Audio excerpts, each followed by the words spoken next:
అందరికీ నమస్కారం. నేను జాకిర్ హుసేన్. మెడికల్ కాలేజ్ ఇష్యూలో జగన్మోహన్ రెడ్డి గారు కోటి సంతకాల ఉద్యమంతో ఇప్పుడు గవర్నర్ అయితే కలవటం జరిగింది. సో అదే విధంగా ఇప్పుడు చంద్రబాబు నాయుడు గారు కూడా గట్టిగా రెస్పాండ్ అయ్యారనే చెప్పాలి. సో ఇష్యూ మీద ఒకసారి డిస్కస్ చేసే ప్రయత్నం చేద్దాం. ప్రస్తుతం స్టూడియోలో జర్నలిస్ట్ శేషరావు గారు ఉన్నారు. వెల్కమ్ చెప్దాం. Hello sir. హలో సార్, ఈ కోటి సంతకాల ఉద్యమం ఫస్ట్ అసలు సక్సెస్ అయిందంటారా? అండ్ చంద్రబాబు నాయుడు గారు రెస్పాండ్ ఏంటి సార్ ఇది?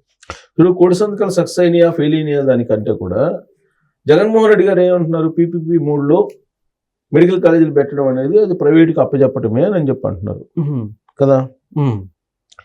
మరి ప్రైవేట్కి అప్పచెప్పడమే అని చెప్పి ఆయన అంటే నీతి ఆయోగ్ అనేది ఒక సంస్థ ఉంది. నీతి ఆయోగ్ ఏం చెప్పిందనంటే పీపీపీ 3 అనేది అద్భుతం, దాన్ని ఫాలో కావండి అని చెప్పి అన్ని రాష్ట్ర ప్రభుత్వాలకు చెప్పినాయి.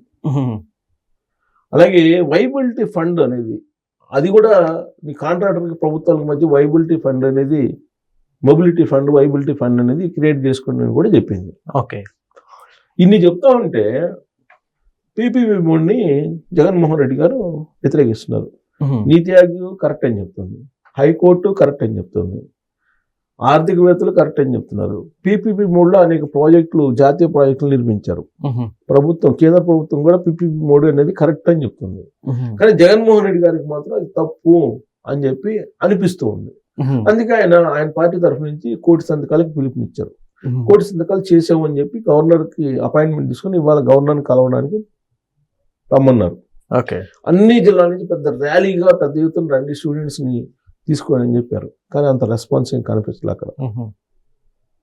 ఎందుకు కనిపించలేదు? ఆ పీపీపీ 3ని అసలు ఏంటి అనేది అర్థం చేసుకున్నారు ప్రజలు. ఓకే, అర్థం కావడానికి అదేమి బర్మా పదార్థం కాదు, చాలా సింపుల్. ఇప్పుడు నీతి ఆయోగ్ చెబుతుంది పీపీపీ 3 అనేది మంచిది, ఆ పద్ధతిలో వెళ్ళండి అని చెప్పి. హైకోర్టు చెప్తుంది. మరి ఇన్ని సమస్యలు చెప్తున్నప్పుడు నువ్వు తప్పని ఎలా ఉంటావు? పైగా జగన్మోహన్ రెడ్డి గారు ఏం చేశారు? జగన్మోహన్ రెడ్డి గారు మొత్తం 17 కాలేజీలకు ఏమో ఆయన పరిపాలన అనుమతులు తీసుకొచ్చానని చెప్పి చెప్తున్నారు. పరిపాలన అనుమతులు వచ్చినంత మాత్రాన మొత్తం కట్టేసినట్టు కాదు కదా. నువ్వు మొత్తం లాంచ్ చేస్తే మెడికల్ కాలేజీని అప్పుడు మీరు లాంచ్ చేసినట్టు. ఆయన మొత్తం 17 కాలేజీలు 5 కాలేజీలు మాత్రమే లాంచ్ చేశారు. మిగతా కాలేజీలు అసలు నిర్మాణ దశలో ఉన్నాయి. 10% కూడా కాల నిర్మాణ దశలో ఉన్నాయి. అవి మొత్తం ఆయన కట్టినట్టే ప్రజలకు చెప్తున్నారు. పోనీ ఆయన కట్టినటువంటి 5 మెడికల్ కాలేజీల్లో అవి పేదలకి, పేద విద్యార్థులకి, పేద రోగులకి ఉపయోగపడేలా ఫీజులు ఉన్నాయంటే అది లేదు. అది ఏ, బి, సి కేటగిరీల కింద ఏ విధంగా అయితే ప్రైవేట్ మెడికల్ కాలేజీలు ఫీజులు వసూలు చేస్తున్నాయో అదే తరహాలో వసూలు చేయడానికి అనుమతిస్తూ ఆయన జీవోలు ఇచ్చారు జగన్మోహన్ రెడ్డి గారు. పైగా ఆయన దాదాపు ఆయన 5 కాలేజీలని ప్రభుత్వ డబ్బుతోటే కట్టించారు. కానీ దానివల్ల ప్రయోజనం ఏంటి? ప్రభుత్వ డబ్బు అయితే ఖర్చు పెట్టారు. మెడికల్ కాలేజీలో సీట్లు అయితే 5 కాలేజీల్లో వచ్చినాయి. కానీ ఎవరికి వచ్చినాయి? పేద విద్యార్థులకు రాలేదుగా. జగన్మోహన్ రెడ్డి గారు ఏం చెప్తున్నారు ఇప్పుడు?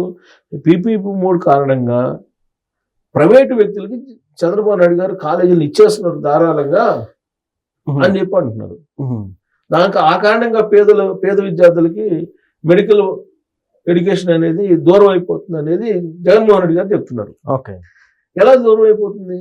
జగన్మోహన్ రెడ్డి గారు 5 కాలేజీలకి ఏదైతే ఫీజు ప్యాటర్న్ పెట్టారో కేటగిరీ చేసి అదే తరహాలో ఈ పీపీపీ 3లో నిర్మితం అవుతున్నటువంటి కాలేజీల్లో కూడా ఫీజులు ఉంటాయి, కేటగిరీలు ఉంటాయి. ₹1 ఖర్చు లేకుండా నీకు 70% సీట్లు పేద విద్యార్థులకు వస్తున్నాయి. మిగతా 30% కదా వెళ్తుంది. సో ఇప్పుడు జగన్మోహన్ రెడ్డి గారు ఆయన 5 కాలేజీలు కట్టేసి మొత్తం చెప్పాను అని చెప్పి చెప్పడం అనేది ఒక అబద్ధం అని చెప్పి తెలుగుదేశం పార్టీ చెప్తోంది.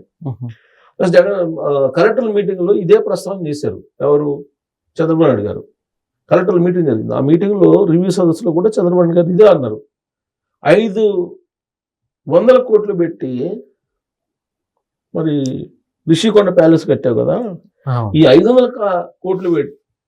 కోట్లు కనుక మీరు మెడికల్ కాలేజీలు పెట్టినట్టు కనీసం 2-3 అన్నా పూర్తి అయ్యాయి కదా. అవును, అక్కడ అవసరం 500 కోట్లు ఎందుకు పెట్టినట్టు? రిషికొండ అదొక తెల్ల ఏనుగు. రిషికొండని ఎందుకు గదిలిచ్చారు మీరు? రిషికొండని ఎందుకు కట్టారు? అవసరం ఏంటి? 500 కోట్లు మెడికల్ కాలేజీ కట్టినట్టు ఇంకో 2 కాలేజీలు పూర్తి అయినది కదా, మరి మీరు ఎందుకు కట్టలేదు అని చెప్పి అడిగారు.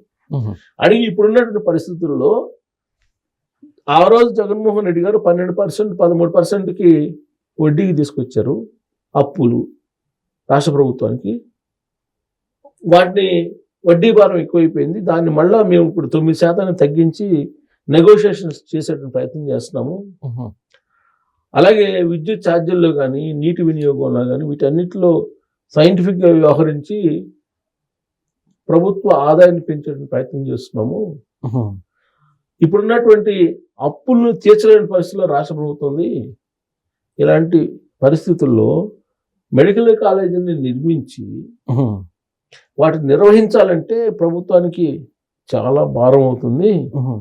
కాబట్టి పీపీపీ మోడ్లో ఇస్తున్నామని చెప్పి నిర్ణయం తీసుకున్నారు. పీపీపీ మోడ్ ఏంటండి?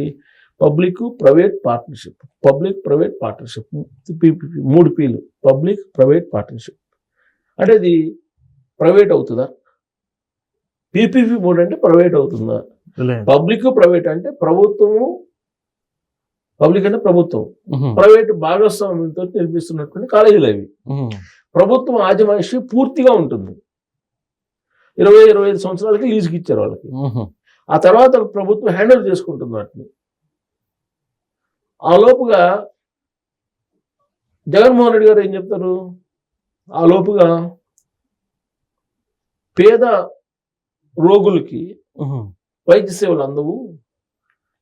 సూపర్ స్పెషాలిటీ హాస్పిటల్ నేను కడదాం అనుకున్నాను జిల్లాల్లో, అందుకే వాటన్నిటిని నేను పరిపాలన అనుమతులు తీసుకొచ్చుకున్నాను అనేది ఆయన చెప్తారు. ఓకే. పీపీపీ మోడ్లో మెడికల్ కాలేజీలు నిర్మించినందువల్ల పేద రోగులకి ఉచిత వైద్యం అందదని ఎవరు చెప్పారు? ఉచిత వైద్యం ఉంది. 100% పేద రోగులకి ఉచిత వైద్యాన్ని ఆ మెడికల్ కాలేజీల్లో అనుబంధంగా ఉన్నటువంటి ప్రభుత్వ ఆసుపత్రుల్లో ఇస్తారు అని చెప్పి చంద్రబాబు నాయుడు గారు చెప్తున్నారు. ఓకే. ఆల్రెడీ ఎన్టీఆర్ వైద్య సేవ ఉంది కదా, దాని పరిధిలో ఇప్పటికే 70% ఉచితంగానే పొందుతున్నారు.